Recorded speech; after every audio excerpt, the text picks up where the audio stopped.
Robert Kiyosaki is back with us. He's the author of Why the Rich Are Getting Richer. Robert, this is a question that has rocked political campaigns for decades. What is the answer?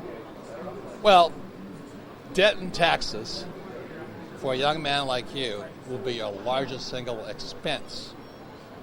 You see, but for a rich person with financial education, debt and taxes will be my largest source of income. It's so opposite of what everybody teaches you. So that's why I wrote Why the Rich Are Getting Richer, because it's really not fair. You'll work very, very hard, and debt and taxes will eat you alive. Where a guy like me, because I had a rich dad, and like President Trump, debt and taxes make us richer. It's opposite. So how do I get to your end of the spectrum? Is it largely through investing in real estate? Well, first of all, it's an education. There's many ways you can do it. I primarily do it via what I call the McDonald's formula. If there's a movie Founder with Michael Keaton. He said, McDonald's business is real estate. It's not hamburgers, it's real estate. And so my business, the Rich Dad Company, is real estate. And that's why I use debt and I use taxes to acquire large tracts of real estate and pay no taxes. Legally. Huh. It's a very interesting discussion as the government looks to put forth tax reform.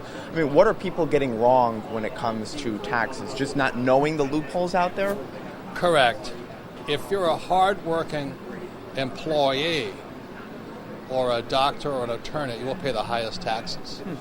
But for the professional investor, like I'm an entrepreneur and I create investments, I pay no taxes.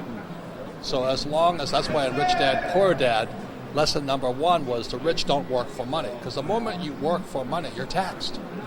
And so this tax reform is a good idea. But for a young guy like you, it's best to learn early why guys like me use debt and taxes to get rich, whereas debt and taxes will eat you alive.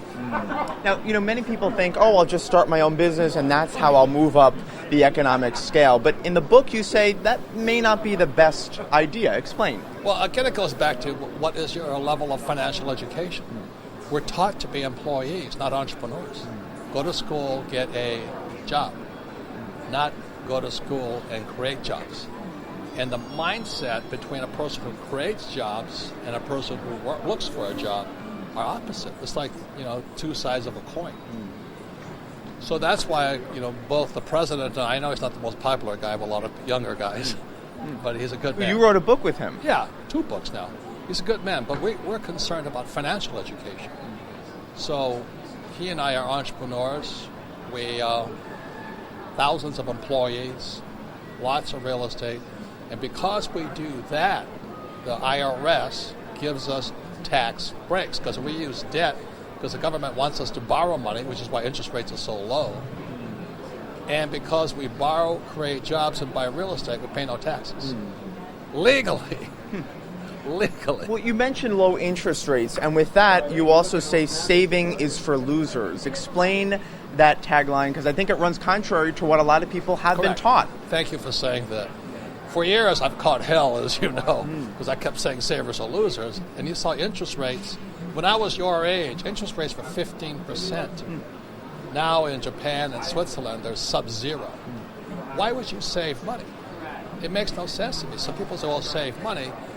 But the whole economic system, which we're part of right now, wants debtors. They don't want savers.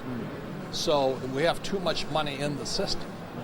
So because they have too much cash in the system, they punish the saver and reward the debtor with low interest rates and no taxes.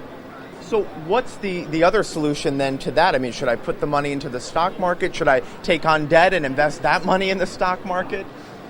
Well, as you know, you guys are so lucky being your age. So we're in the information age. The problem is our school system's still in the Stone Age. And they don't provide you the knowledge to process information. So like when you say go to school to get a job, it doesn't make sense to me because I'll be taxed. And so really we're in the knowledge age and information. So the most important investment is your financial education, which is not taught in school. And so that's why so many bright young people like you come out, their student loan debt up to here, they're looking for this mystical, high-paying job, and they're living with mom and dad. So your number one tip for young people would be? Well, I would seek financial education for what I call real teachers, because when I was in school, most of them were fake. You know what I mean? They really didn't know what they were talking about.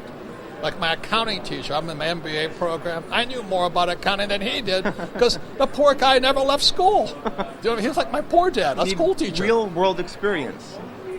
Yeah. Really? Yeah, surprising. I went to flight school. I flew for the Marine Corps. I had to have real teachers. You know, you don't want some guy who's never flown before or just flew a little Piper Cub to teach me to fly in combat. I needed real teachers. So as young people, I always say to them, choose your teachers wisely. Make sure they're real. Make sure they know what they're talking about. They're not people just working for that paycheck. You know, like most financial planners are good guys, but they're not rich people. Why wouldn't you take advice from them? And Robert, before we let you go, what is your advice for women and investing? What kind of mistakes do women make when it comes to investing? The biggest, you should talk to my wife, Kim. You know, I mean, she's beautiful on the outside, beautiful on the inside, but she says this to all women. Women, you and I know that when it comes to money, women are smarter than men. That's from my wife. All right, Robert Kiyosaki, thank you so much for joining us.